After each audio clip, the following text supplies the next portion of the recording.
las tecnologías a nivel de todo tipo han cambiado el paradigma de la humanidad, pero principalmente el punto aquí es que no ha cambiado la enseñanza, cómo usar la tecnología para enseñar. Y tenemos datos, porque yo pensé cuando presenté esta cosa,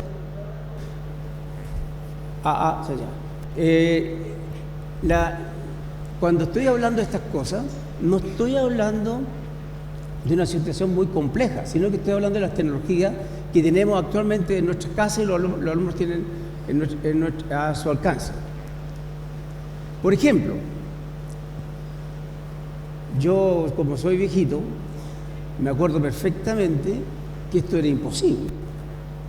Pero que uno escriba algo que se parezca a Luna y que realmente después me tipee Luna, eso no existía antes.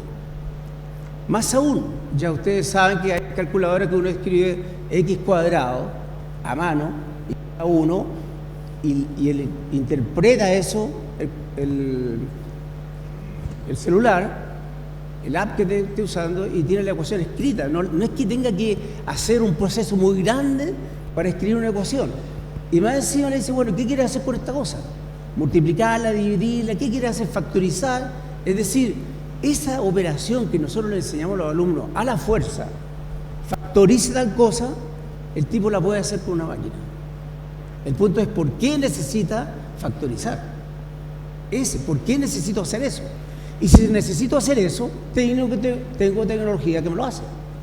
Pero debo ser capaz de ver la necesidad de usar ese contenido. Y eso es lo que nos estamos haciendo. Eso yo creo que nos lo estamos haciendo definitivamente. Bueno, ahí están las tecnologías que tenemos al momento. Pero, por ejemplo, así como existe que me corrige la escritura, en el futuro cercano, si es que yo no lo he visto todavía, en el futuro cercano voy a hacer una gráfica así, una cosa así, que lo hacemos para nuestra clase, decimos, una parábola que es una cosa así, o una cosa así. Pero esto yo lo voy a hacer en el computador y estoy seguro que ya debe estar, pero no he tenido plata para comprarlo, a lo mejor, que me dice, ¿qué curva cree usted? ¿A cuál expresión algebraica quiere asociar usted? Es decir, que la gráfica que uno haga, le va a decir, bueno, puede ser una X cuadrado, una parábola, pero también va a decir, puede ser una catenaria. ¿Y qué va a hacer el alumno ante esa respuesta? Ah, son distintas. O sea, la parábola no es una cosa así nomás, sino que es algo más especial, porque también hay una alternativa de la catenaria y se ve igual.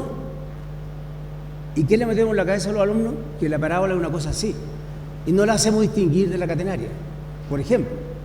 Eso yo lo he comprobado varias veces, que no se ha logrado con la educación, porque nosotros nos centramos en la parábola. Entonces, aquí tenemos un software que en la versión que ya no la compré más, porque aquí era el 5.5. Bueno, todas estas cosas las resuelve el sistema. Sin embargo, nosotros le enseñamos método de resolución y lo resuelve el sistema. Entonces, ¿cuál es la razón de enseñarle el método de resolución? Es como enseñarle a sumar a un tipo una lista de 100 números porque sí. Lo importante es que sepa dimensionar, que si hay un error, que perciba que es muy grande el número que le da o no. Aquí lo importante es saber la solución que le dé es razonable o no, en relación al modelo. Entonces, todo lo que enseñamos, donde los tipos sufren los niños, porque no tienen idea por qué ni cómo se hace, todo el formalismo algebraico que enseñamos realmente hace crear alcaldes. ¿O no? ¿Quién que no le gustaba la matemática? El rector, parece. Bueno, entonces por lo menos con nuestra enseñanza fabricamos rectores, por lo menos. Pero todo lo que enseñamos está sin relación con la realidad, por lo tanto somos incapaces de abordar problemas. Por lo tanto, cometemos la torpeza de despreciar 100 pesos, y cuando tengo 200 desprecio 100 pesos, o sea, compro una Coca-Cola y dice 1000, 1200, lo mismo casi. Pero el 20%. Porque el 20%, cuando uno lo siente en el sueldo, en el reajuste, ¿no es cierto? Oye, me hubiese gustado, me hubiese reajustado el 20%, porque está hablando de grandes cantidades. Pero esa concepción del desprecio de cantidad en la parte de todo no la logramos en el currículum. Por algo la gente llega y tira 200 pesos y tenía 1000 pesos. Tenía 10 lucas y desprecia 10 lucas. Pero si suma todos esos pedacitos, le da 20%. Entonces, esa parte es la que no desarrollamos en el currículum. Yo creo que tenemos que enfrentar eso. Es bueno que tengamos un sistema abierto, y esta es una oportunidad de que hablemos de las cosas como son. A mí me parece ese es el problema que tenemos. Sabemos matemática, pero es muy difícil hacer. Ahora, la innovación no puede ser sola. Entonces una de las investigaciones que tenemos tiene que ver con simplemente jugar con los gráficos que dan los software y concluir cosas. ¿Qué es lo que hacemos ahí? Hacemos modelación gráfica de algo que podría ser que surge de un problema o surge en la misma simulación. Entonces, lo que tenemos son las posibilidades de los modelos gráficos. Es una alternativa muy grande. Ustedes saben todos de que existe GeoGebra. Ustedes vieron las apps que les pasé para que jueguen un poco. O sea, el material que existe actualmente, e incluso el GeoGebra es gratis. Entonces, hacer a un estudiante que él concluya, que él vaya diciendo cosas, el que está jugando, por ejemplo, jueguen con las jirafas. Tenemos alumnos que entramos, la alternativa que nos da la tecnología no es entrar por la operatoria, sino que entrar por la visualización y concluir propiedades. Las propiedades más importantes de las trigonométricas son que sean funciones periódicas, que son funciones que permiten describir, es decir, históricamente la geometría partió del triángulo rectángulo, pero de momento salta a las gráficas, y en la gráfica uno podría recuperar por iniciativa de los alumnos para explicar qué es lo que está pasando. Ese modelo que les mostré anteriormente podría explicar un modelo lo lineal, cuáles son las cosas lineales, cuáles son las cosas exponenciales gráficamente, la diferencia entre lo lineal y la exponencial, lo parabólico, lo oscilatorio, lo periódico. Ahí está, en esa app que tiene, hace todo eso. Lo hiperbólico, lo asintótico, lo elíptico, lo poligonal. Es decir, solamente usando software que existen, nosotros podríamos abarcar todos esos temas y los alumnos harían la construcción. No le diríamos lo que hay, sino que ellos harían la construcción. Desde el momento que hablan sobre una gráfica, pueden ellos ir construyendo comunidades discursivas. Ellos saben comunicarse usando tecnología. Mira, esto, ese diálogo que hay cuando están jugando, lo pueden hacer con un gráfico y van construyendo ellos las propiedades, ellos como equipo. Por eso que estoy de acuerdo con que PISA haga cuestión de que nuestros estudiantes no trabajan en equipo. ¿Por qué? Porque los matemáticos tratamos que no trabajen en equipo, porque trabajar en equipo es copiarse. Pero aquí, trabajar en equipo es construir un diálogo de comunidades discursivas. Es decir, ellos inventan un diálogo que les permite decir propiedades, no en el lenguaje matemático, probablemente, pero sí diciendo la propiedad de las funciones que están manipulando. Pueden decir perfectamente de qué se trata lo que están jugando. decir, es una cosa que en vez de decir periódico, pueden decir, se repite, sube, baja, se mueve para el lado, se puso gorda. O sea, cualquier cosa de ese tipo son lenguajes que nosotros usamos en la matemática con léxico muy exigente, en el momento que lo decimos, ustedes deben aprender esto, pero sin embargo le decimos, esto es una parábola, y eso nos dice que es una parábola. O sea, es una cosa que podría ser una parábola. Entonces, esto,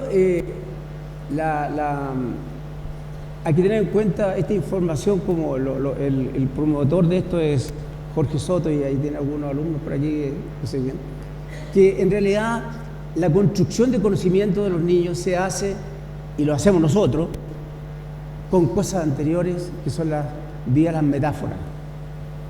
Entonces, el léxico que se va construyendo, el idioma que van creando los alumnos es de un tipo concreto. Lo que tiene que hacer uno es guiarlo. No decirle, estas son las propiedades, míralas, sino que di cuáles son las propiedades. Tú descúbrelo. En este caso, el mediador visual importante durante un proceso de modelación es el gráfico. El gráfico permite un diálogo de los estudiantes, permite un diálogo que construye una comunidad en torno a la tecnología y que relaciona con la matemática y relaciona con los modelos. Este es un aporte que me hizo una tesista de nuestro programa, que es realmente nuevo, no es que esto esté hecho hace rato. Entonces, lo que pasa es que uno aprende en cuanto hay un discurso para otros, pero para relacionarse con otros. Y eso es lo que dice Ana Farr, y mi estudiante dice, debemos ofrecer, o sea, no es mi estudiante, es nuestro estudiante, porque yo soy un profesor cualquiera nomás, en particular no es mía, debemos ofrecer la oportunidad de poner en práctica estos mediadores visuales, considerando a ambas comunidades, especialistas, y aquí viene el NACAP, especialistas y matemáticos. Es decir, la construcción de conocimiento matemático tiene que ser la vía de su especialidad, relacionarlo con modelos que va a ocupar. Y este diálogo con el especialista, dado que la matemática es un elemento muy potente en la modelación, llegan a la matemática porque en la especialidad van a haber fórmulas que son matemáticas. Pero su conclusión el diálogo que hay que construir es el diálogo de los especialistas, vía los estudiantes. Y esto es lo que tiene que mediar un profesor. Esto está hecho. Los matemáticos tienen su propio léxico. Lo que no está construido es el diálogo con la especialidad. Si voy a trabajar en un área específica, tengo que entender cuál es el fin de ese discurso, cuáles son las palabras que van a salir, cuáles son las palabras que van a ocupar como profesionales posteriormente. Y eso, el mediador, son las gráficas, por ejemplo. Entonces, para que esto sea parte del propio discurso, y eso es lo importante, que se identifique con la construcción. Cuando él lo hace, se identifica y sabe, cuando yo sé algo, yo soy capaz de movilizar ese conocimiento en otro ámbito. ¿Por qué? Porque lo hacemos normalmente. Las construcciones que hacemos individuales son basadas en metáforas. Y eso es lo que deberíamos ocupar. Apoyarnos mucho en las metáforas que hay en la tecnología. Bueno, para terminar, este es lo que nos propone Borromeo. Que así llegué yo a esta historia. Yo modelaba en matemáticas y me di cuenta que esta conexión de aquí, esa conexión de ahí, yo hacía modelación y me di cuenta que esa cosa era complicada, porque cuando interactuaba con ecólogos, con médicos, con distintos especialistas, me tocaba hacer esa conexión a mí. Y por otro lado, cuando hacía el curso de ecuaciones diferenciales, me tocaba pescar esa ecuación diferencial y darle un significado, y veía que mis alumnos no entendían. Entonces me di cuenta cuál era el proceso, el problema que había en la educación, y me dediqué a la didáctica, porque vi que mi aporte era mayor ahí que en hacer modelos, que es lo que uno podría lucirse, porque hace modelos matemáticos. Pero eso era un mundo muy reducido para la problemática que tenemos en el país, que es enseñar. Entonces, desde la matemática, como investigador en modelos matemáticos, epidemiológicos, caí porque me di cuenta que esto era difícil. Ahora, ¿cuál es una de las dificultades que tenemos nosotros? Es que, bueno, ahí tengo la referencia. La niña que estaba mencionando es María Alicia Venegas, que es una estudiante de doctorado. El problema está en que hay mucho por hacer en relación a esto, y no puede ser que un profesor solo levante un discurso relacionado con la especialidad. No puede ser que yo se me ocurre solo, porque lo importante es que los profesores asuman ese discurso y sepan de qué se trata, porque ellos tienen que hacer la conexión entre la matemática y ese discurso, porque el discurso matemático lo conocen, pero el discurso el nuevo discurso que deben construir, que deben movilizar de los estudiantes, es uno que hay que construir en comunidad. Y para eso nosotros hacemos, en la Católica, hacemos lo que se llama estudio de clase, que consiste en construir esa idea, visualizar en comunidad, porque la individualidad tampoco sirve como forma de trabajar. Y para liberarlo un poco, especialmente si es que hay gente aquí de enseñanza media, que siempre dice, pero que el currículum dice, pasa esto, pasa este otro. Pero yo les digo, bueno, ustedes pasan eso, pero no se logra nada. Entonces mejor que pongan los títulos, en la pizarra, alumnos pongan los títulos que tenemos que pasar hoy día, y para que si hay otro profesor de matemáticas que les tiene la suerte que sea apoderado, que son los peores apoderados que puede tener un profesor de matemáticas o otro profesor de matemáticas, y le dice, hoy no pasó la materia tanto, no, como ahí está, ven, ahí está. Parábolas, título, parábolas, y le copien toda esta fórmula y después hablamos, y después hay que hacer lo que hay que hacer. Lo llamo a hacer lo que hay que hacer, no justificarse, no ganarse la plata fácil, porque enseñar a factorizar y sabiendo que el curso no entiende nada, mejor que no haga la clase.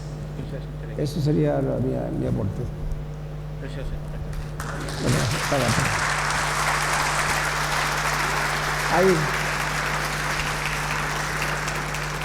Me dijeron que hay preguntas. Quisiera preguntar lo siguiente. Usted mencionaba algo y hacía punto en atacar la necesidad, por ejemplo, de entender por qué se factoriza. Eso es uno de los puntos que atacó. Y bueno, nosotros venimos de Valdivia, del centro de docencia, y nosotros también nos hacemos esa pregunta porque trabajamos justamente las carreras de ingeniería. Y como perfil de egreso, digamos, un ingeniero tiene que tener eso. Saber por qué tiene esa caja de herramientas y cuándo ocuparla. Propiciar escenarios donde ellos discutan ese tipo de cosas, me imagino que debe ser favorable. Entonces, uno puede atacar eso de responder a la pregunta de por qué hacer las cosas, por qué tener esa herramienta, propiciando esto con actividades, digamos, ¿cómo lo llamo? Didácticas. En el caso, mira, la parte de modelación, digamos. Hay una parte que ¿se escucha? Sí. Sí. Hay una parte que tú estás preguntando en concreto de por qué se factoriza, o estás preguntando en general. No, en general.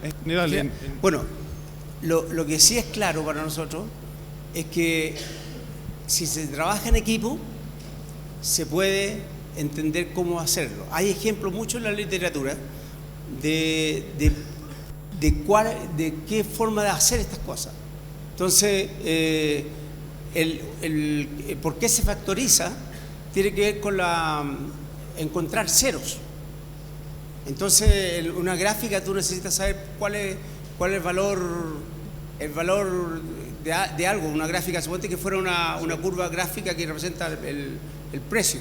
Entonces tú podrías ver la factorización, podrías ver si los puntos cuando cruza la gráfica el eje de la X, serían esos los términos que tú necesitas factorizar. Claro. Pero en realidad lo más importante que digo yo es que tiene que ver con la relación en el área que estoy enseñando. Por ejemplo, si estoy enseñando cosas de gastronomía, ahí hay problemas que tienen que resolver, que va a salir una cuadrática. Hay problemas de eso. Entonces hay que asociarlo a eso. Claro. Y la idea de factorizar no va a ser, factoricemos. Los tipos van a decir, necesitamos encontrar estos números. Tú le decís factorizar, pero los niños van a tratar de encontrar estos números y lo van a hacer como puedan, y si tienen graficaciones, claro, va a ser fácil para ellos. Entonces, porque lo hace el software. Se podría plantear entonces... Te toca a ti. Se podría... ¿Hola? Sí. Se podría plantear entonces una suerte de metodología basada en actividades didácticas que propicien que los conceptos de factorización aparezcan en algún modelo o en algún, claro, problema. Digamos, en este caso nosotros en el de ingeniería. Claro. O sea, avanzar en ese tipo de metodología propicia ese tipo de... Claro, claro, uno tendría que avanzar en modelo, pero hacerse preguntas que son típicas. Siempre los puntos de equilibrio son soluciones de ecuaciones, exacto, igual a cero. Sí. Entonces, plantear una situación de punto de equilibrio, ya tenemos y eso se amplía después, porque después viene el trabajo matemático, pero sí, tú la pregunta inicial de igual a cero o, claro, curva de nivel, son cosas que tienen que ver con eso. Propia disciplinaria. Pero eso yo creo que el aporte, te lo estoy diciendo matemáticamente, sí, pero lo importante es que sea un punto de equilibrio para las especialidades. Para las personas, claro, para las disciplinas. Y ellos usan otros lenguajes. Exacto. Entonces, sí, en el lenguaje A usan tal cosa y los niños deben asumir ese lenguaje, pero que es un conector con la matemática, ¿te das cuenta? Sí. Porque van a decir, surge una cosa nueva y van a saber que tiene que ver con matemática. Por lo menos van a saber a quién preguntarle. Exacto. Pero hay que hacer esa conexión de sus necesidades, de lo que está haciendo, para motivación, pero más que para motivación es para desarrollar su propio conocimiento que tiene que ver con el lenguaje, con la comunicación con el otro. Yo le digo, este es así, el otro es así, y van purificando el lenguaje y llegan a la matemática. Sí, eso es la matemática, es una purificación del lenguaje. Muchas gracias.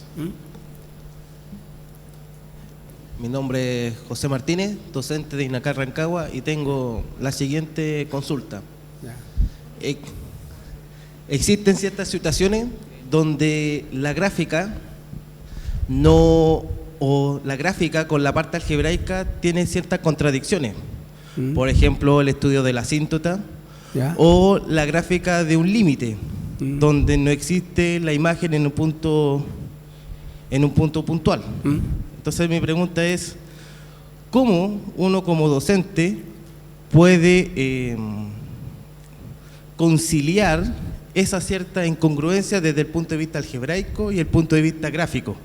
Ya sea porque el graficador o la tecnología no me permite visualizar de manera específica. Claro. Bueno, entraste con el problema del límite. El problema del límite es un problema duro en la ciencia. El problema es que nosotros inventamos preguntas de ese tipo, ¿no es cierto? Pero en la realidad nadie pregunta, ¿existirá este número o no? Porque lo ve, lo cree, y la palabra de discontinuidad es más natural de la que tú crees, no es tan sofisticado como la que inventamos los problemas nosotros. Entonces, la concepción de discontinuidad es natural. Y esa es la que hay que desarrollar, y cuáles son las dificultades que tiene. Pero el punto mismo es matemática. ¿Y por qué? Porque es matemática. No sale del mundo de eso. O sea, ahora, lo interesante es que tú como matemático, si al alumno no va a faltar, porque siempre hay uno que tiene estructuras mentales más matemáticas, no iba a decir mejor, pero no, la palabra correcta es estructuras mentales matemáticas. Es decir, ¿y qué pasa con esto? Ahora, tú sabes dar la respuesta, pero históricamente esos problemas no tuvieron respuesta. Y grandes matemáticos tuvieron dificultades para contestar eso, pero fue una pregunta matemática. ¿Se das cuenta? El problema es que después ha avanzado la ciencia, pero los problemas matemáticos serios están en problemas como en otros lugares, no aquí de comer, están en otros lugares. Entonces la tecnología basta para la matemática que tenemos. El problema de la derivada, no se enseña la derivada como la tendencia de la velocidad que tendría. No, nosotros lo enseñamos como una fórmula. Entonces el tipo no es capaz de entender que la derivada es cómo cambia. Entonces esa es la parte que estoy diciendo yo, que no hay que llegar a la matemática de ese tipo, sino que hay que desarrollar la matemática necesaria, y algunos seguirán una línea netamente matemática y otros se quedarán con eso. Pero en estos momentos con lo que hacemos, los tenemos a todos afuera. A todos afuera, mientras que aquí, ¿sabes que esa cuestión me sonó? Y van creciendo. O sea, tú mismo creciste de a poco, no sabías toda la fórmula al tiro. Y la parte del límite, yo creo que hay varios que tenemos problemas con el límite. Así que es una dificultad que la tiene la humanidad actualmente. La cantidad de números. Los reales, por ejemplo, los reales no están en enseñanza media.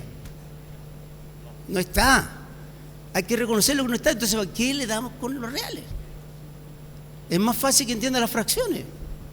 Y no lo hacemos. Bueno, es una crítica que estoy haciendo. Soy el primero porque ya pasé por eso, pero no hay mejor el que lance la primera piedra, el culpable. Eso estamos. Todos arrancamos. Ya. No sé, los tiempos ustedes digan, yo no sé quién está controlando esto. Estamos ya. Hay no hay nada más. Entonces, hay una que querían preguntar por ahí, pero ya estamos a la hora. Ya. Listo, gracias, Esteban. Repitamos ese aplauso.